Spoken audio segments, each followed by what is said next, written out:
talking to Ernest Cantillon earlier about the reopening of Electric, and talking to Willie and Sparrow in McCurtain Street about his shop and about people not wearing masks into the shops, and of course with Sabrina Hill about post-lockdown anxiety.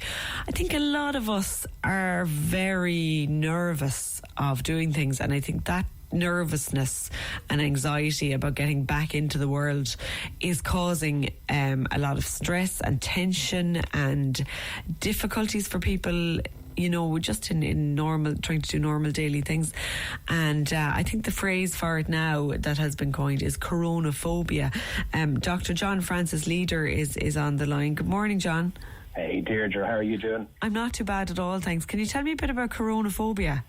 Yeah, well, it's a term that's emerged recently because in our social media world, where we only have so many characters and we're trying to sum up all these complicated feelings and thoughts, coronaphobia is kind of done the job. And it's interesting because, of course, you had a lot of us who were unhappy maybe about being at home. Not that I was at home, I was working all the way through it, but a lot of us that were unhappy with that. And then, of course, when it comes to re-emerging, some of us are uncomfortable about that as well, because it feels strange. It feels weird to kind of get back there again. And I think we're in a really weird phase as well at the moment, because really what anxiety is very much related to is a sense of control and a sense of safety. And of course, before any of this happened, we were doing what we were doing, so that was okay. Then when this happened, at least we had kind of clear and restrictive guidelines. Don't go anywhere, stay home. And although that was scary in its own way, at least it was clear. But now we're in this weird phase where we're kind of trying to re-engage, and the guidelines are kind of use your own common sense. It's not necessarily clear what to do, and people are doing different things. So I think that's one of the reasons why there is a fair bit of anxiety. Yeah, I mean, uncertainty causes anxiety, doesn't it? We like to, in some respects, we like to be told what to do. Yeah.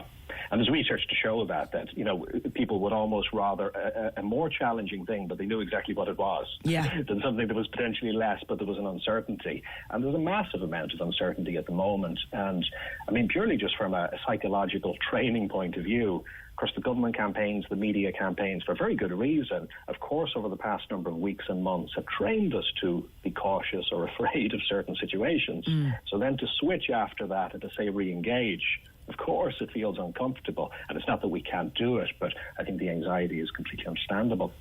Yeah, and I mean, one of the things that has struck me about all of this is that there's been so much family tension among people, and particularly, I suppose, at the beginning of the lockdown again, we had a lot of contact from younger people whose parents were not following the cocooning advice, and who were really sort of angry and worried and upset, and that has kind of continued now that we're reopening. I suppose a lot of the cocooners, you know, everyone kind of eventually did have to cocoon for that period where we weren't allowed to go anywhere. But now that things are back opening up, it's a very fine line to sort of not behave as if everything is normal, but try and get back to some level of living. And that tension in families, I don't think that's gone away. It's a very hard thing because it's such a social thing, this, and that's, I think, one of the things that, you know, many people have noted through this. Very often when we have an issue or a topic that's affecting people, it's affecting a certain group of people, but not another group. Now, of course, it's not to say that this affects everybody equally by any means. It certainly doesn't. However, at the same time, there is an effect to everybody. We at least know, you know, what the issue is, and there's some common effects. But the problem, I suppose, with this is, in order to do well by it, it requires us to kind of collaborate and synchronize with each other. And that's very hard to do if you're being ultra cautious and the other person, you know, doesn't seem to care that much, and somebody else is doing something in the middle. So as you're saying there, that's one of the things that can kind of fray relationships. It's the real challenge. Sometimes at the best of times, even before this, maybe our communication strategies weren't their best, but now we're kind of thrust into what seems to be a life or death situation. And in certain cases it may be for certain vulnerable groups. So trying to hit that balance, it's tricky. Like, for somebody who is vulnerable now listening, and obviously we all have varying levels of vulnerability. I think some people are listening who probably don't realise they're vulnerable, maybe, and you know there are probably people listening who think they're invincible, but who maybe have, you know, could be very susceptible to it. But with regards to people who have identified their vulnerability and who are suffering from this coronaphobia, who have a fear of kind of doing anything, what would your advice to them be? Well, I think the main thing to do is to I think, appreciate, if you're listening to this and you're feeling that way, to appreciate how you feel. And I mean that, other people to appreciate how they feel. And they can appreciate that those feelings are coming up for a reason. Because the problem here, I think, is when we talk about a phobia classically, usually clinically what we mean by a phobia is a disproportionate amount of anxiety to the actual risk that's there. So there's a big risk. It's fine to feel lots of anxiety. That it would actually be a problem not to have the anxiety if there is a big risk. However, this isn't a situation where there is no risk. And to be fair, it's a situation where everybody, including the experts, are trying to figure it out as we go along. So this is a rather unique situation compared to most other situations. So I think the fact that there is some anxiety, and as I say, with the various reinforcement and listening to the ads and things like that warning you, it's no wonder, I suppose, for at least some of the population, that there is still some of that anxiety. Now, in terms of addressing that, I think the main thing to do, having appreciated how valid it is that as weeks and I suppose months go by, it is still perfectly okay to have some level of ease and relaxation, as well as a kind of a healthy caution as well. So the point is the two can coexist to some degree. Now, it's up to you at what pace you move when it comes to re-engaging. Not everybody's going to do it at the same pace.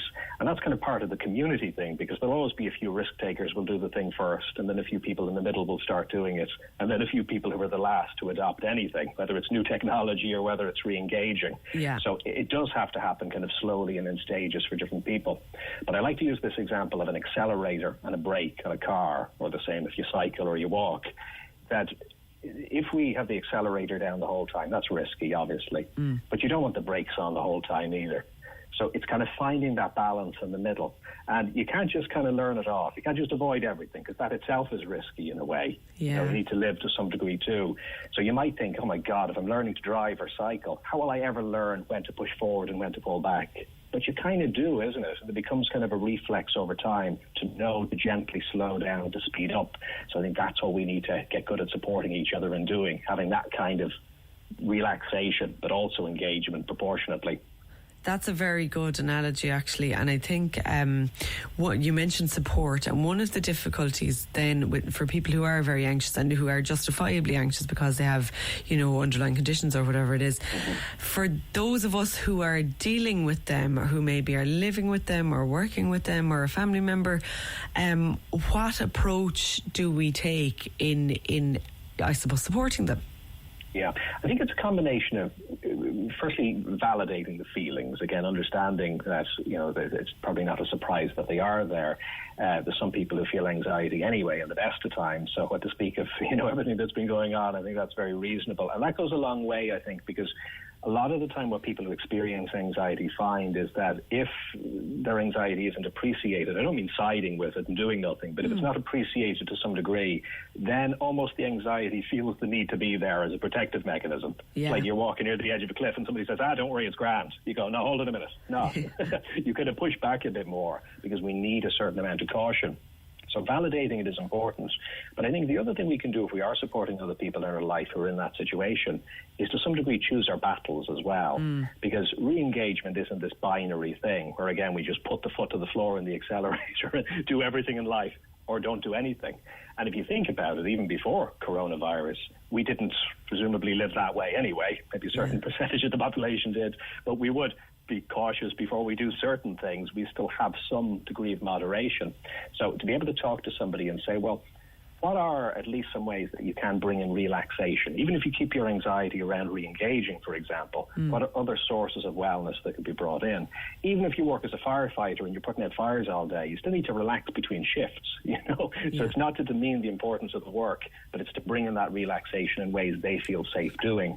And then, if there can be re-engagement, how can you take it kind of bit by bit? Like going to a gym. You don't go on day one and pick up the heaviest machine you can and try and get super fit. You hopefully take it in stages and kind of stretch the muscles and then kind of feel safer in stages.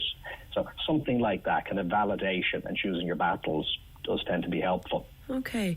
And I suppose along the road from that is these family situations where, I mean, we've heard quite a bit about it. Say, for example, you have young people who are going out partying or, you know, doing things that aren't in line with the advice and who are maybe engaging in some risky behaviour. And obviously it's not just young people, but I will use that as an intergenerational example for what this situation. Say you have young people going out partying in a household where there is somebody else who is vulnerable, or people, say, engaging in travel and not quarantining, again in a household where there's somebody vulnerable. There are a lot of situations now where a person in a vulnerable position or who perceives themselves to be vulnerable might be experiencing feelings of betrayal and feeling that those other family members, you know, are being selfish or aren't thinking this through and aren't acting in their best interests. How do you deal with that within a family? Yeah, it's a really tricky one. And, you know, as in some of the examples you're giving, there's so many variants of this as well that probably require different measures. And then sometimes before any of the recent events have happened with coronavirus, sometimes there already aren't maybe brilliant lines of communication or coordination there, which just kind of compounds it a bit more. So I think the solution to all of this is really good conversations. Now, as I just said, sometimes that's hard to start at this point. However, you could look at it the other way. Maybe this is a good time to start it. You know, maybe this is something that kind of helps families or groups of people that are living together have those conversations and coordinate and maybe communicate their needs a little bit more. What I think is really important to aim for in this is, again, this kind of non-binary thinking. Because if it's this push-pull, if it's this idea that person X has an absolute right to go out and live their life to the full and how dare you stop them, or person Y has an absolute right to be safe and how dare you threaten that, the problem is those needs that each of those people have aren't really being met. So some degree of coordination or compromise is needed. And I think in speaking to everybody, but I think particularly to younger people, because, you know, when we're a bit younger, particularly in the kind of the teenage stage, really, literally neurologically, we're not capable of processing risk in the same way. We don't quite have that capacity. So sometimes it does need to be spelled out a bit more, but also we need to be able to speak on the language, I suppose, of somebody who's in that place. So very often a good way to have the conversation is not so much what should or shouldn't happen, but what are the consequences of it happening. So, you know, if you want to go to that party, okay, you can do that. It's not that you can necessarily be stopped, but as a result, that means you can't see granddad for a while. So, you know, what does that then mean in terms of this Sunday? So it's not even you should or you shouldn't, but how can we kind of work that out and maybe arrive at some sort of a balance that is meeting people's need for social connection and safety and so on. So they're tricky enough conversations to have, but they're so worthwhile having. And the good thing is even a little progress in that kind of communication can actually do wonders for relationships generally, aside from corona safety. Yeah, and I suppose one of the things that came up, I think maybe midway or 3/4 of the way through lockdown, and I think we featured somebody on the show about it at the time, was that there's no psychologist on NPHET or no psychiatrist, and nobody when giving the public health advice. Obviously public health is a specialty, a medical specialty, and that's you know, that's in and of itself, but there was nobody on NPHET saying, well, are we not going to balance, you know, medical need versus psychological need, because at the end of the day they're the same thing? Yeah, this is a common complaint. I'm a member of the Psychological Association and you know, on a number of groups as well where we're regularly dealing with this type of issue. It's interesting because mental health as a buzzword tends to be used quite a lot. But sometimes the representation doesn't quite follow. So I absolutely couldn't agree with you more on that. It is something we really need to take into account. And typically what happens, and by the way, in practice, you know, the medical community and the psychological community do tend to cooperate very well together. We're more just talking about kind of policy and making sure it's well represented, and that definitely does need to happen more. But the issue, I suppose, a lot of the time is that very often it's not that anything needs to be done differently medically, but I suppose what the psychological involvement does is it helps translate things into ways that are actually applicable in the real world. That's the key thing, because, you know, it's like, imagine if you're going to run an advertising or marketing campaign, but you don't have any psychology involved in it. You can talk about your product all day long, but if it doesn't actually relate to what people feel they need, you're not going to sell any of them. So it's kind of the same thing in terms of public policy communication, I think. So, of course, there has been involvement by psychologists, you know, downstream from that. And, you know, we're obviously working actively to try and help people in our various positions that we're in the community and in private practice and in other places. But as much as possible, that is key. Okay, thank you for that. People can find out more at jfl.com if you run a therapy practice online. So if anybody wants to find out more about that, it's jfl.com. Do indeed. Loads of YouTube videos as well. We do a weekly live stream as well, so you can find all the links on jfl.com if you'd like any support. Thank you very much, Dr. John Francis Leader. Very interesting conversation, because this sort of mental health as a buzzword really annoys me, because obviously it's so crucial and we pay a lot of lip service to it, but in terms of actually funding it and treating it as seriously as other medical needs, I just don't think I don't know if the will is there. If you found this valuable, do like, subscribe and share. And what's your experience? Do you have any questions or topic suggestions? You can contribute in the comments, on social media using #bodymindself, or at jfl.com.